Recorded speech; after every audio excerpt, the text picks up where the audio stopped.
حدیث نمبر 18 حضرت عبادہ بن صامت رضی اللہ عنہ سے روایت ہے،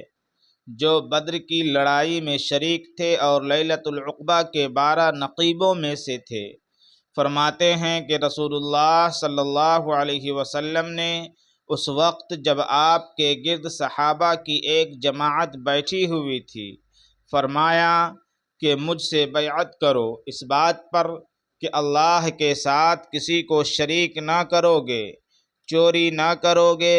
زنا نہ کرو گے، اپنی اولاد کو قتل نہ کرو گے اور نہ عمدن کسی پر کوئی ناحق بہتان باندھو گے، اور کسی بھی اچھی بات میں اللہ کی نافرمانی نہ کرو گے۔ جو کوئی تم میں اس عہد کو پورا کرے گا تو اس کا ثواب اللہ کے ذمے ہے، اور جو کوئی ان بری باتوں میں سے کسی کا ارتکاب کرے اور اسے دنیا میں اسلامی قانون کے تحت سزا دے دی گئی تو یہ سزا اس کے گناہوں کے لیے بدلہ ہو جائے گا، اور جو کوئی ان میں سے کسی بات میں مبتلا ہو گیا اور اللہ نے اس کے گناہ کو چھپا لیا